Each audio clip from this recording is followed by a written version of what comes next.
Bonjour et bienvenue sur Couleur Papier. Je vous retrouve aujourd'hui pour la seconde partie autour de cette boîte hexagonale. Je vous en avais promis effectivement d'autres versions, d'autres possibilités avec cette matrice. Et vous pouvez le constater, on fait des choses encore très différentes aujourd'hui. Je suis sûre que vous avez reconnu ces petits personnages qui sont vraiment trop craquants.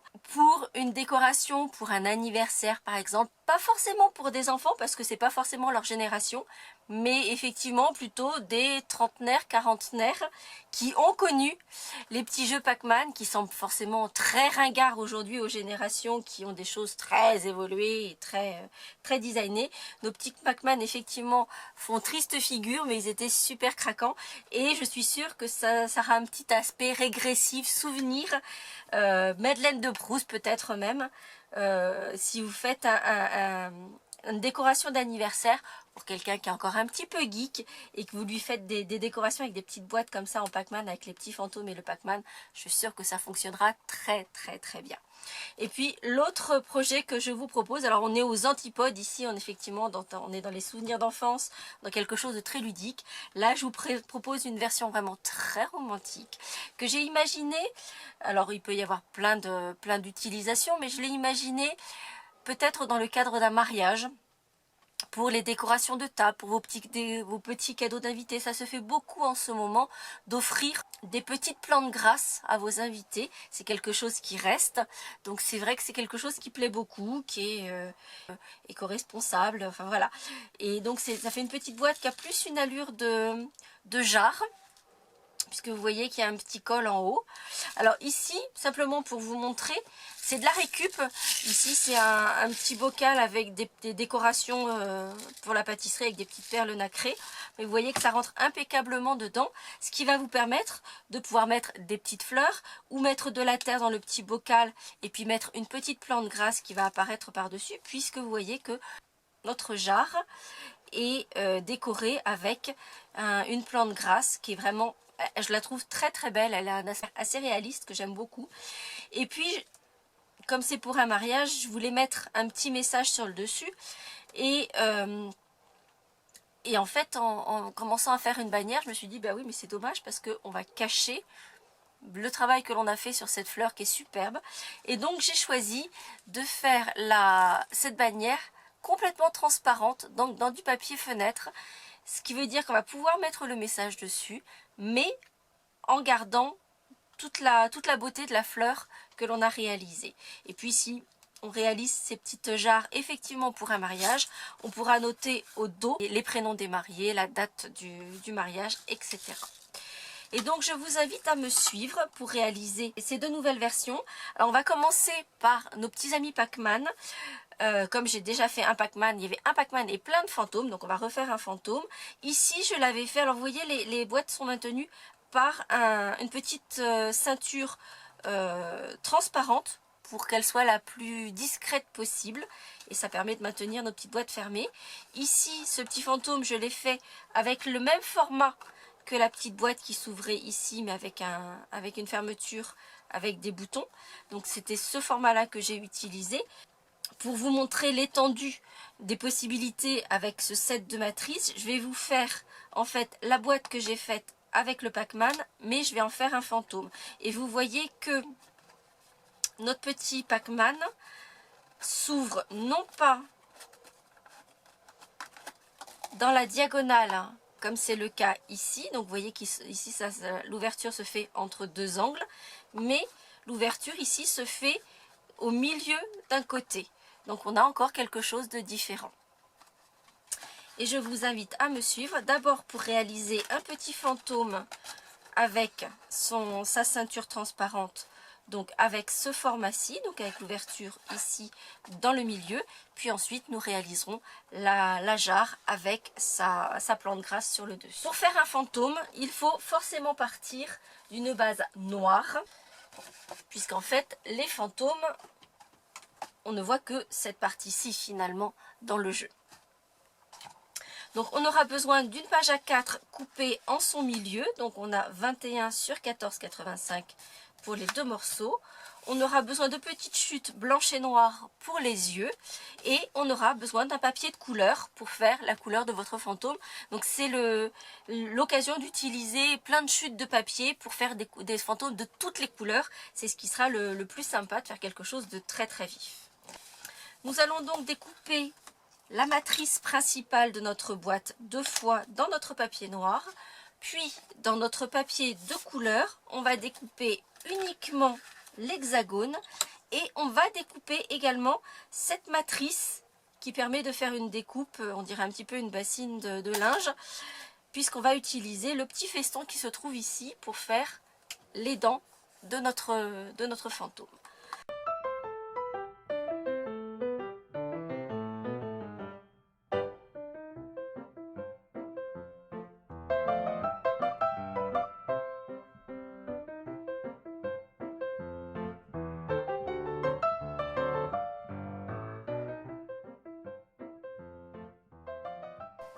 Une fois nos éléments de départ principaux coupés, nous allons assembler les deux morceaux l'un avec l'autre dans la continuité, de façon à avoir un hexagone, une bande de carré, un hexagone, une bande de carré.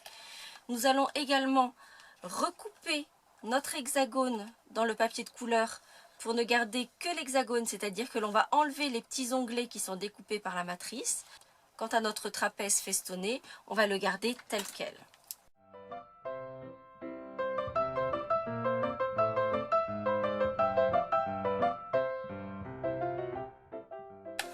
Une fois que l'on a assemblé notre petit bonhomme, finalement, on a une tête, des bras, un ventre, des jambes.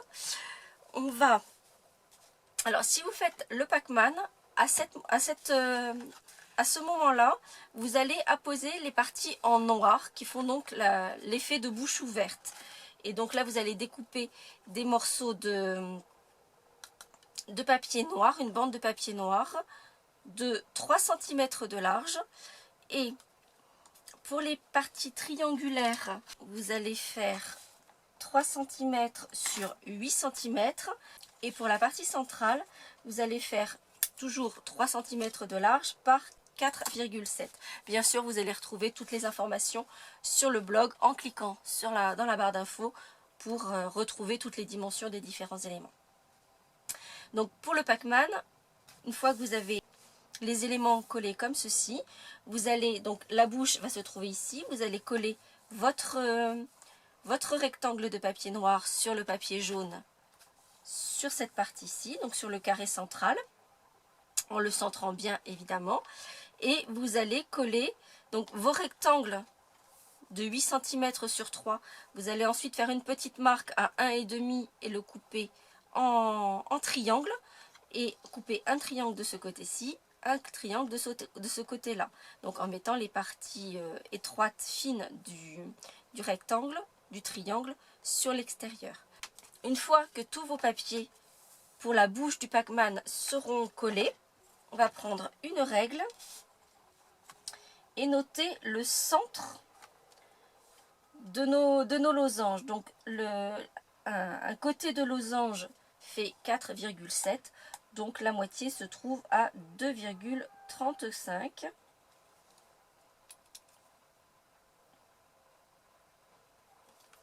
Donc on fait une petite marque en haut, une petite marque en bas.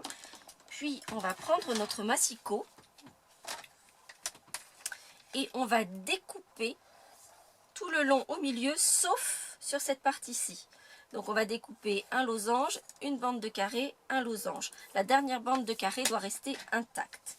Donc on va placer nos petites marques au centre de notre massicot.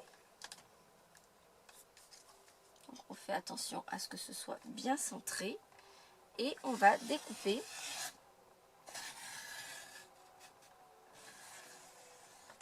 Alors quand vous avez parfois une triple épaisseur, puisque vous avez le papier de fond, la partie de la bouche du Pac-Man, plus les doubles épaisseurs quand on a les onglets d'assemblage qui sont superposés, il peut s'agir de passer plusieurs fois avec le massicot pour s'assurer de bien découper. et vous obtenez donc une forme comme celle-ci. Une fois cette forme obtenue, on va plier et renforcer toutes les lignes de marquage des onglets, et on posera également de l'adhésif, et je vous montrerai tout à l'heure parce qu'il y a certaines parties qui ne sont pas nécessaires, donc je vous montrerai une fois que ce sera fait. On va appuyer toutes les lignes de marquage de nos onglets et poser de l'adhésif sur toutes celles que l'on doit garder.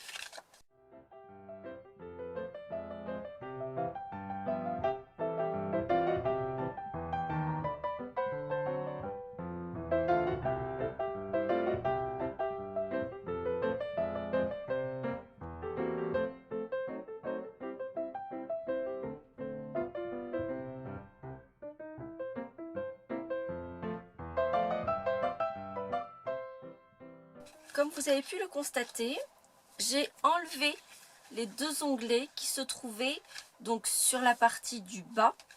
Si on considère que l'on a un petit bonhomme, donc avec sa tête, ses bras, son ventre et ses jambes.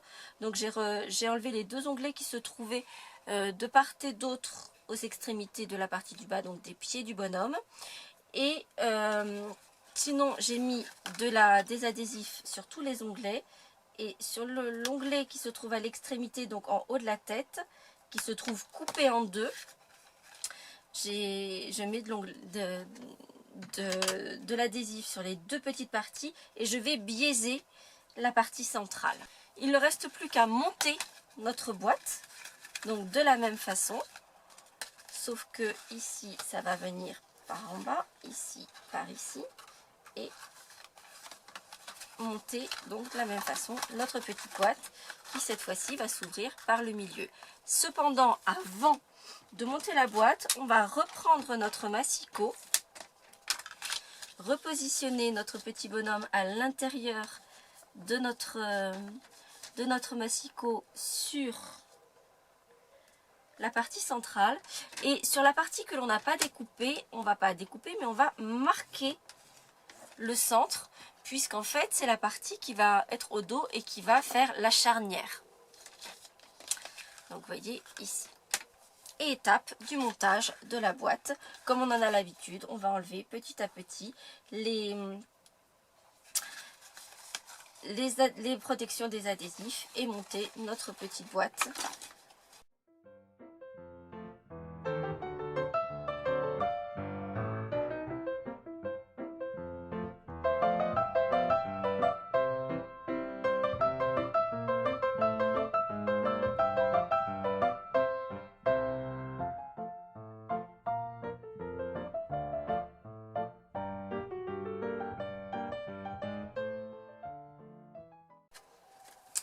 Et donc cette fois-ci qui s'ouvre par le milieu, mais pas dans la diagonale, dans la partie droite. Il s'agit à présent de passer à la partie décoration. On va donc coller notre feston au bas de notre hexagone en mettant les festons au ras vraiment de la découpe. Puis on va positionner les yeux de notre fantôme, donc là très simplement avec du papier murmure blanc dans sa version épaisse et du papier noir. Je vais découper des cercles avec ma perforatrice 1/2 inch. Donc deux petits cercles et deux petits cercles avec ma perforatrice 3/8.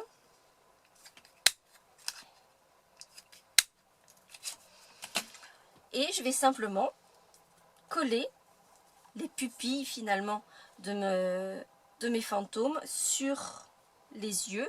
Je ne vais pas les coller au centre, mais toujours je vais les mettre dans un angle, ce qui me permettra de lui donner un aspect plus ou moins loufoque en le faisant loucher vers l'intérieur, en le faisant regarder en l'air, etc. Ça lui permettra de donner un petit peu plus d'expression à mon petit personnage. Donc une petite pointe de colle sur chacune des pupilles. Et je colle le cercle de façon complètement décentrée par rapport au cercle blanc. Puis de la même façon, je remets une petite pointe de colle au dos de mes yeux.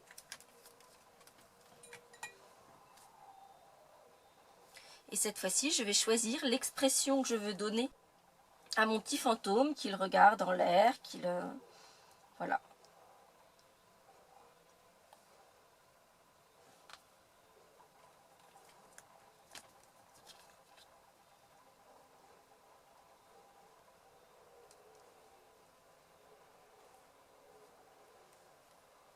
Voilà, celui-ci, je l'ai fait regarder vers le haut. Dernière étape, je vais coller simplement mon panneau décoratif sur la partie supérieure de ma boîte hexagonale. Par contre, je fais attention, je vais mettre la colle sur la boîte et non pas sur la partie décorative, puisque vous voyez qu'en fait le petit fantôme va pas être complètement dans l'axe de la boîte, mais ça n'a aucune importance.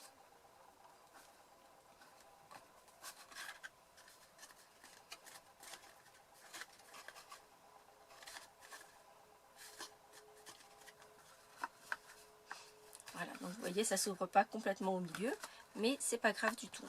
On a toujours le petit fantôme. Pour donner juste un tout petit peu de relief à mon fantôme, je vais prendre l'encre assortie à mon papier et je vais simplement ancrer le pourtour de la partie colorée de mon fantôme.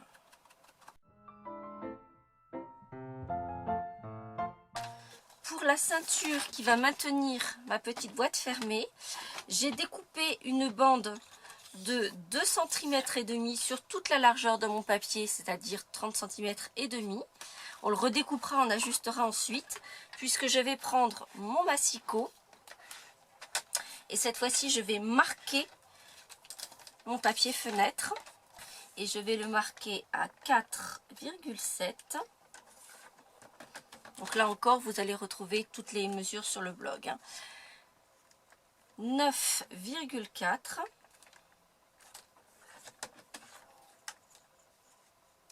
14,1. 18,8.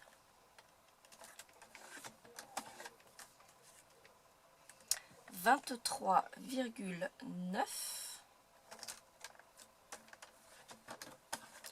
Et pour finir, 28,6. Et une fois qu'on a fait toutes ces petites marques pour le pliage, vous voyez qu'il nous reste, on va dire, 1,5 cm, 2 cm. Oui, à peu près 2 cm au bout, ce qui est trop. Donc on va simplement juger à l'œil, on va garder, on va dire, un petit centimètre.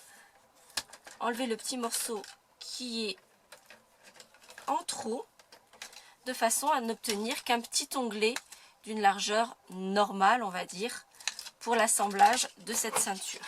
Ensuite, simplement avec les doigts, on va marquer, appuyer les lignes de marquage que l'on vient de faire. Et on va mettre un petit morceau d'adhésif double face sur notre onglet, le petit onglet que l'on a laissé à la fin, et assembler la ceinture.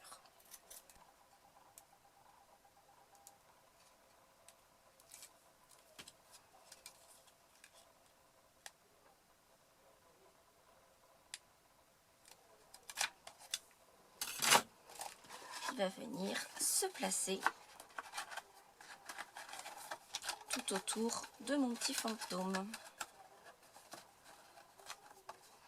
Et nous voici avec Pac-Man, qui doit faire bien attention à ses fesses parce qu'il a maintenant 2 petits fantômes à ses trousses. Je trouve que c'est vraiment mignon, que ça donne quelque chose de très rigolo, de très ludique. Très clairement, le format qui s'ouvre entre deux pointes est plus adapté pour les petits fantômes, mais comme je voulais vous montrer cette autre variante, c'est la raison pour laquelle j'ai choisi de le faire sur la version qui s'ouvre en son centre. Rendons à César ce qui est à César. L'idée des petits Pac-Man et des petits fantômes Pac-Man n'est pas de moi. Elle nous a été soumise par Sarah Douglas, notre directrice générale Stampin' Up, lors de notre dernière convention. Et j'ai trouvé l'idée tellement rigolote que j'ai évidemment eu envie de la partager avec vous. Dernière version de ce que je vous propose autour de cette matrice que je trouve vraiment géniale. Je le redis, je sais que je me répète. Donc c'est ma petite jarre et j'avoue c'est peut-être mon coup de cœur dans l'histoire parce que je l'aime vraiment beaucoup. Et donc là on va utiliser donc le set de matrice pour notre boîte et on va utiliser un second set de matrice qui est assorti également à son set de tampons. Donc comme d'habitude, achetez ensemble, vous avez une réduction de 10%.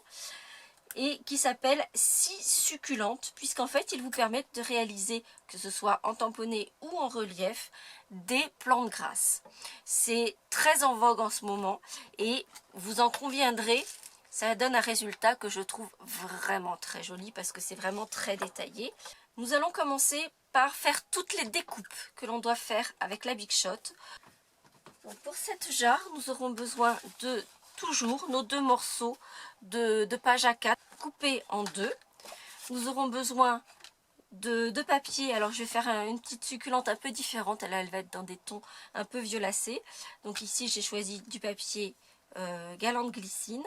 Nous aurons besoin d'une bande de 2,2 par 14 cm de papier fenêtre.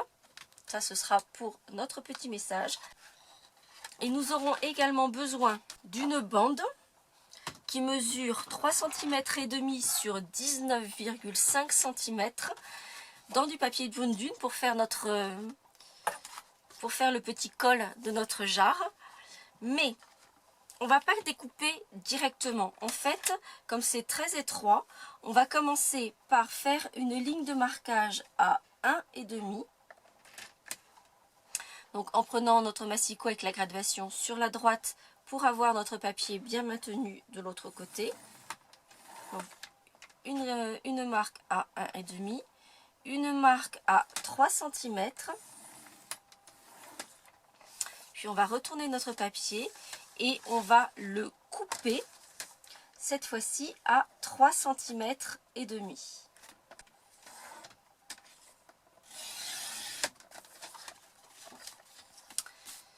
Et je vous le disais, cette bande doit faire 19 cm et demi de long.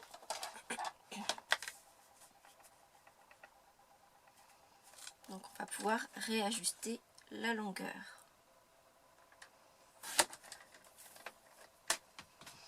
Pendant que le massicot est sorti, on va également faire des lignes de marquage sur la verticale de notre rectangle.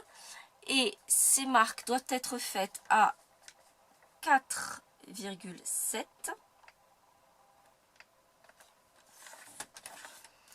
à 9,4, à 14,1 et à 18,8.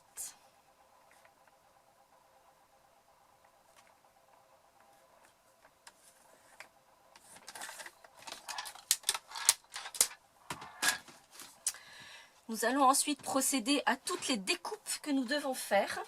Donc dans notre papier brune dune, dans notre papier Galante Glycine, mais également dans notre petit papier fenêtre. Alors je vais vous expliquer sur le petit papier fenêtre. Dans notre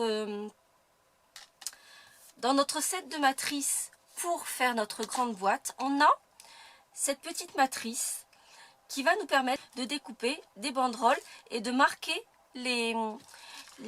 automatiquement les petites marques qui va nous permettre de faire notre banderole en relief. Donc il faudra avoir notre bande de papier, alors que ce soit du papier fenêtre ou de tout autre papier évidemment, de 2,2 cm de haut. On va placer notre matrice sur les côtés, bien aligné sur notre papier, et on va couper de chaque côté de façon à faire nos petites marques et la découpe en queue d'hirondelle. Pour ce qui concerne notre succulente. Donc on a énormément de matrices dans ce set.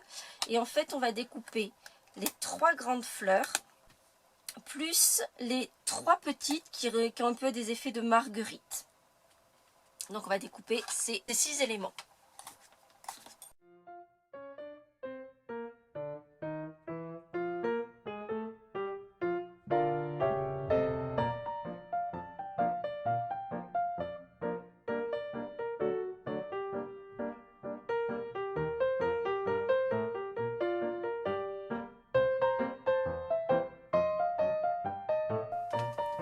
J'ai à présent tous les éléments de ma petite boîte, donc pour faire ma succulente, pour faire la boîte en elle-même, pour faire le col de la boîte et pour faire la petite bannière transparente. Nous allons à présent faire tout ce qui concerne le tamponnage. Alors en fait sur mon prototype j'avais beaucoup hésité. Ici en fait j'ai utilisé les tampons qui vont avec la matrice de la boîte, donc ces petites fleurs là que je trouve très jolies. Je vais réutiliser les mêmes, mais j'avais beaucoup hésité à le faire comme je l'ai fait ici. J'ai embossé transparent, ça donne un effet de relief et vous allez peut-être le voir où on a, un effet de brillance qui est plutôt joli. J'aime vraiment beaucoup cet effet-là. Et j'avais hésité à l'embosser en blanc. Donc du coup avec vous je vais faire ces mêmes petites fleurs mais embossées en blanc. Je vais également ancrer les pourtours de ma succulente pour lui donner un effet plus réaliste. Ici j'avais utilisé du papier riche raisin que j'avais ancré avec de l'encre prune parfaite. Et vous allez voir ces petits effets de relief puisqu'en fait les feuilles des plantes grasses sont très épaisses et en fait cet effet avec le blanc est donné par ces petits tampons que l'on va ensuite tamponner sur chacun des pétales. Alors pas sur les tout petits, les fleurs qui font un aspect marguerite, on va simplement les ancrer, on va pas les tamponner, mais sur les 3 plus grandes fleurs on va mettre ces petits haricots on va dire, que je vais tamponner cette fois-ci avec de l'encre craft blanc. Et pour l'ancrage, ici, je vais le faire avec du fruit des bois pour donner un aspect effectivement dans des tons violacés pour cette succulente-ci. Donc ça va être pour la fleur. On va donc ancrer et faire nos petits haricots sur les plus grandes fleurs. Donc on va commencer par notre succulente. On va commencer donc par ancrer tous les pourtours et tamponner tous ces petits haricots pour donner cet effet de relief. Ensuite, je vais prendre un petit tapis de mousse. Je vais utiliser mon poinçon et au dos des fleurs, donc du côté qui ne sera pas tamponné, je vais appuyer au milieu de chaque pétale pour lui donner cet aspect un peu arrondi et là encore renforcer l'aspect d'épaisseur de mes pétales. Et ensuite, on n'aura plus qu'à monter les étages. Donc on va faire ça sur toutes les étages de la fleur et ensuite on va les monter donc en quinconce les uns sur les autres. Donc là vous voyez elle est toute plate, elle n'a pas beaucoup de relief, mais une fois qu'on aura ancré les pourtours, fait ce petit tampon en encre blanche pour donner là encore du relief et appuyer au dos, on va les assembler on va les assembler simplement avec des mini points de colle qu'on va poser au centre et vous allez voir que ça prend tout ce relief et donne cet effet qui est vraiment magnifique.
Et voici notre succulente dans des coloris violacés et que je trouve juste magnifique.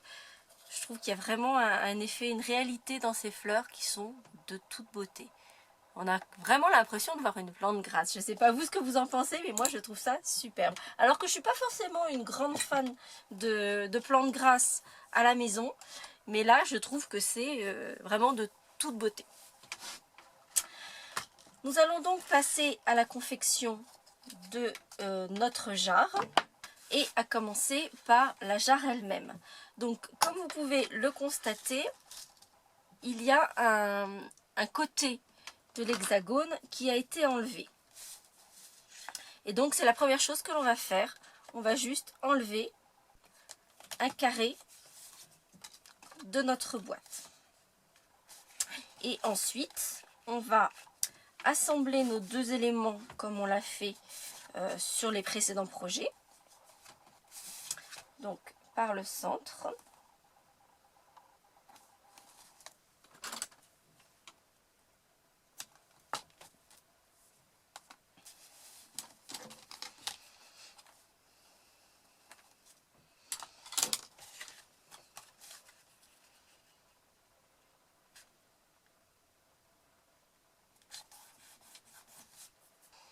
Puis nous allons appuyer comme d'habitude tous les petits onglets, toutes les lignes de marquage qui ont été faites par la matrice. Je pense qu'il doit y avoir des onglets à enlever, je pense que ce sont ces deux-ci, mais on vérifiera une fois que tout sera en position. On va mettre en volume la petite jarre et voir quels sont les onglets à enlever avant d'y apposer de l'adhésif.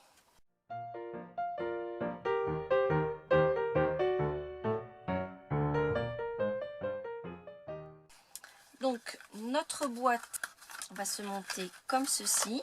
On va pouvoir enlever l'onglet qui se trouve sur l'ouverture. Donc celui-ci, on n'en a pas besoin. Et au bas de notre boîte, on voit ici qu'on a deux onglets. Donc on n'en a besoin que d'un. On va pouvoir en enlever un supplémentaire.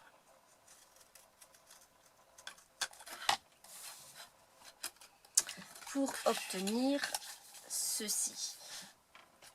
Avant de poser les adhésifs et de monter notre boîte, on va décorer les côtés de notre boîte. Ce qui veut dire que là encore, il va falloir repérer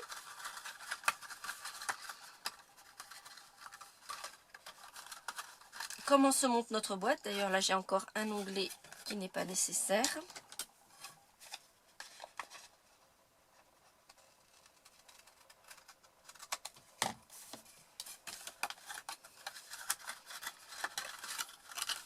Voilà.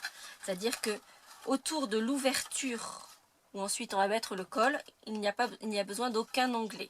En revanche, il en faudra sur tous les côtés pour pouvoir assembler l'hexagone. Donc on a ici l'ouverture. Ici, ce sera le fond de notre boîte. Donc on n'a pas besoin d'y faire un motif. Et donc on va positionner des motifs sur ces deux carrés là et sur ces deux carrés là, sachant qu'il va falloir faire attention au sens, puisque si on fait les petites fleurs, ça n'a aucune importance puisqu'elles n'ont pas forcément de sens. Si vous faites le petit motif avec les petits cœurs par exemple, il faudra bien le mettre dans le bon sens. Donc comme je vous le disais, j'ai choisi, comme j'ai beaucoup hésité sur le premier exemplaire, du coup je vais faire l'autre version et je vais embosser ces petites fleurs, ce petit motif fleuri en blanc. Donc je vais passer mon petit coussin à embosser sur les panneaux que je vais tamponner.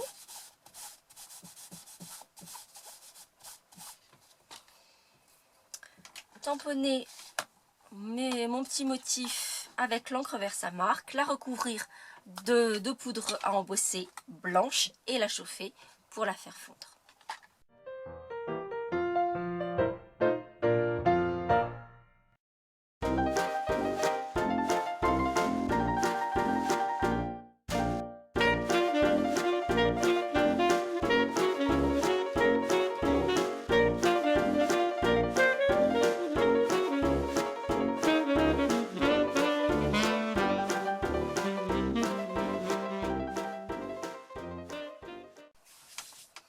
Je ne sais pas ce que vous en pensez, mais je trouve qu'en blanc c'est également très joli. Je comprends pourquoi j'hésitais, parce que je ne sais toujours pas faire un choix sur celui que je préfère ou non. Nous allons donc passer à l'assemblage. Donc on va mettre de l'adhésif sur tous nos petits onglets d'assemblage ici. Sur cette partie-ci, nous allons appuyer les lignes de marquage comme nous l'avons fait sur la partie principale de la boîte. En revanche, on va faire entre les deux parties les plus larges, on va faire une montagne avec le petit onglet qui se trouve en bas, donc la petite bande étroite d'un demi-centimètre. On va faire une vallée, donc on va faire une espèce de Z, même si les trois parties ne sont pas équivalentes. Donc on va une montagne et une vallée. Ensuite, on va marquer également les verticales.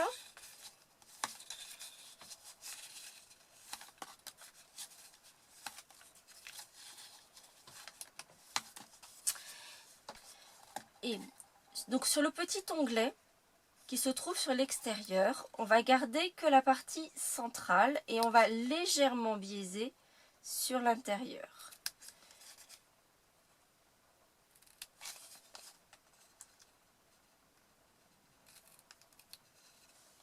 Pour ne garder que ce petit onglet.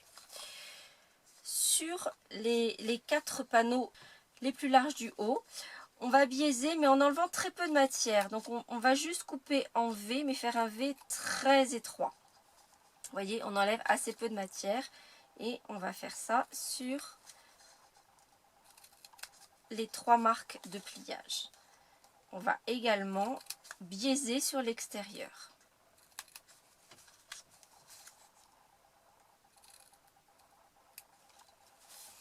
Sur la partie étroite qui se trouve en bas, finalement, on va faire exactement la même chose. On va donc biaiser les extérieurs, on l'a déjà fait de ce côté-ci, et sur les marques de pliage, biaiser sur les 3 marques. Une fois tout ceci fait, nous allons prendre notre adhésif donc, et nous allons positionner l'adhésif, comme je le disais, sur tous les onglets de la boîte principale. Et sur le col, on va poser des adhésifs sur l'extérieur. Donc on imagine que les onglets les plus larges vont revenir sur l'intérieur. Et donc sur l'extérieur des petits onglets, on va mettre également de l'adhésif.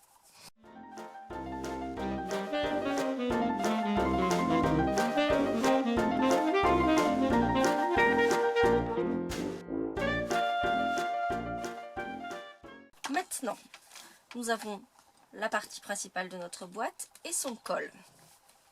On va monter la boîte, ça vous en avez l'habitude, c'est pas la première que l'on monte maintenant, donc on va simplement découvrir les adhésifs petit à petit et monter les angles, les côtés en alignant les arêtes petit à petit.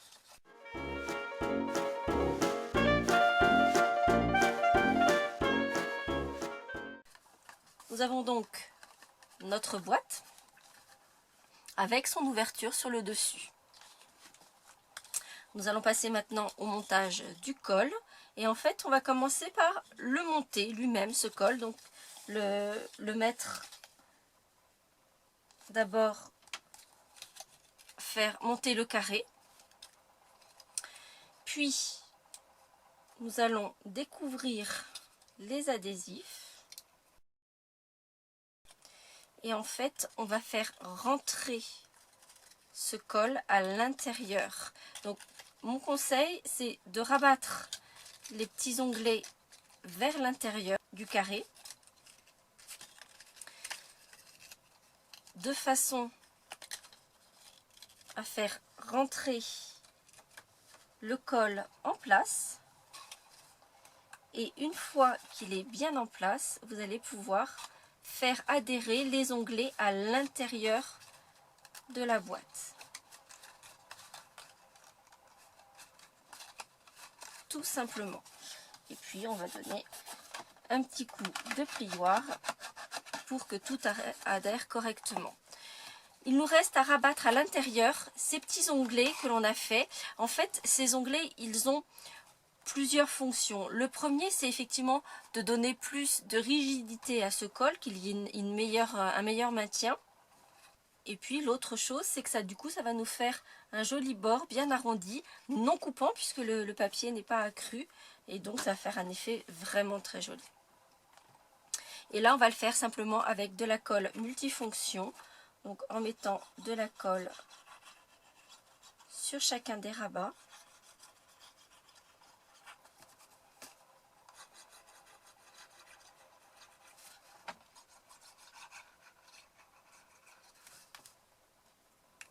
Et en les ramenant l'un après l'autre à l'intérieur et en donnant éventuellement un petit coup de plioir pour bien le maintenir.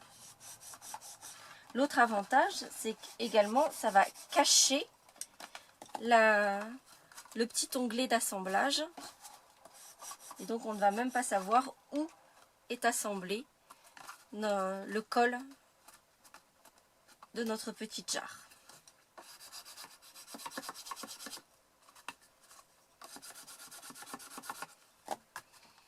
Et voici notre petite jarre avec son col.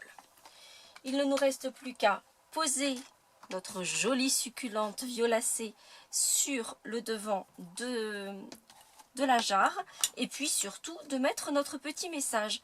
Donc, comme je vous le disais, je ne voulais pas gâcher l'effet que donnait cette fleur qui est vraiment magnifique. Et donc, c'est la raison pour laquelle j'ai choisi de faire une bannière complètement transparente. Et sur cette bannière, j'ai choisi un message qui est issu du set qui va avec les succulentes. La plus belle histoire d'amour est celle qu'on écrit ensemble. Je trouve que c'est une jolie phrase qui peut s'adapter finalement à plein de circonstances.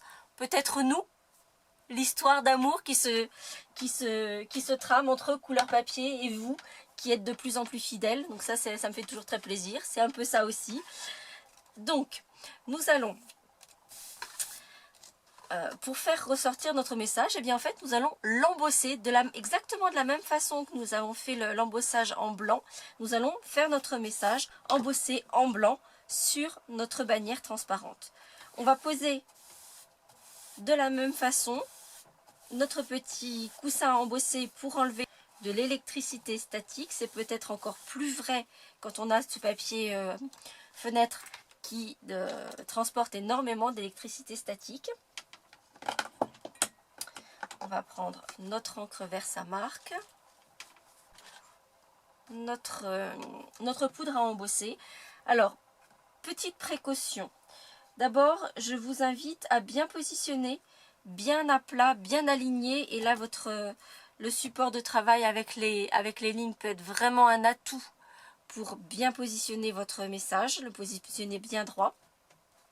Quand vous allez positionner votre encre Versamark, faites attention à ne pas faire glisser votre message, votre tampon, puisqu'on a de l'encre qui à ce stade est encore humide. On va la positionner sur du plastique, donc ça peut éventuellement bouger, glisser. Donc attention à ne pas faire glisser votre tampon pour pas que ça fasse un effet baveux. Et au moment de chauffer votre encre, prenez soin que votre pistolet soit vraiment très chaud. Vraiment, vous me voyez systématiquement, je vérifie sur ma main que mon pistolet est bien chaud. En le mettant sur du papier fenêtre, donc sur du plastique, on va s'assurer qu'il soit encore plus chaud de façon à le laisser le moins longtemps sur le plastique.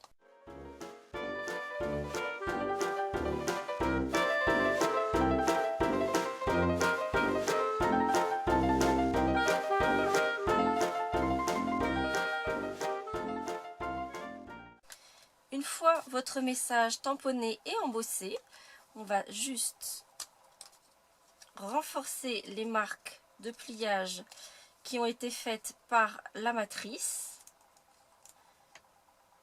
En revanche, la première marque, celle qui est la plus proche du message, on va les faire de part et d'autre en montagne.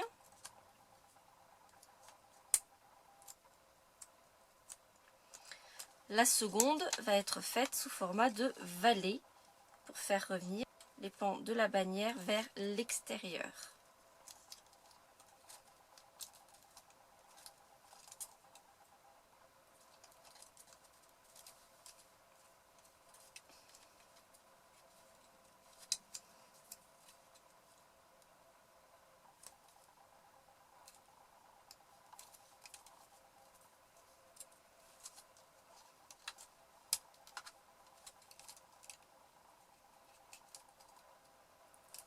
Une fois que notre bannière est bien mise en place, on ne va plus avoir qu'à positionner notre succulente sur la jarre et positionner la bannière tout autour.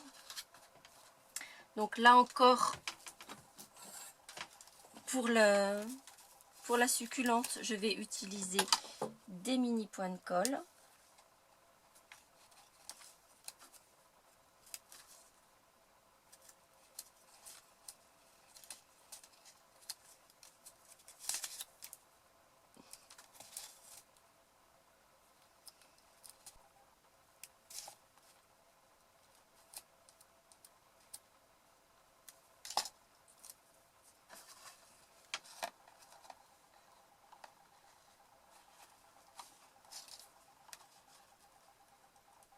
Je n'appuie surtout pas complètement sur ma fleur pour qu'elle puisse vraiment garder son volume et son relief. Donc c'est pour ça que j'appuie avec mon poinçon bien au milieu et en mettant mes doigts dessous pour arriver à bien la faire adhérer.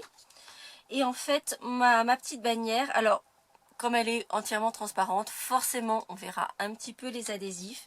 Mais du coup, pour que ce soit le moins visible possible, je vais juste mettre un mini point de colle au milieu du pan extérieur, des pans extérieurs de la bannière. Donc juste un mini point de colle et c'est tout. Pour ensuite venir ramener cette bannière sur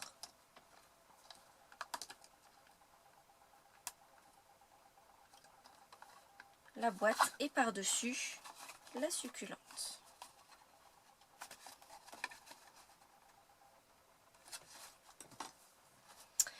Voici donc nos petites boîtes Pac-Man ainsi que nos boîtes succulentes, nos petites jarres. J'ai vraiment une affection particulière pour les boîtes jarres avec la succulente. Je les trouve vraiment très très jolies, très élégantes. Celle-là c'est beaucoup plus fun, c'est quelque chose de très différent évidemment. Je vous mettrai un petit lien dans l'article du blog. J'ai trouvé sur internet des petites verrines qui sont un peu moins hautes que là ma petite boîte. Alors si vous arrivez à trouver le format exact pour mettre dedans tel que celui-ci, très bien. Recyclé, c'est juste parfait. Mais s'il s'agit de décoration ou de cadeaux pour un mariage, il vous faudra peut-être en avoir pas mal. Donc ces verrines que j'ai trouvées, elles sont pas très chères, elles sont en plastique. Si vous voulez mettre des fleurs dedans, vous pourrez mettre de l'eau. Donc ce sera parfait, je vous mettrai le lien de ces petites verrines que je vous ai trouvées. Si ce nouveau projet vous a plu, vous n'hésitez pas à mettre un petit pouce en l'air comme vous le faites systématiquement et ça me fait toujours très très plaisir. Vous me mettez aussi toujours plein de messages qui me font énormément plaisir. Donc n'hésitez pas, continuez. Et puis moi je vous retrouve la semaine prochaine pour un nouveau projet. À très bientôt.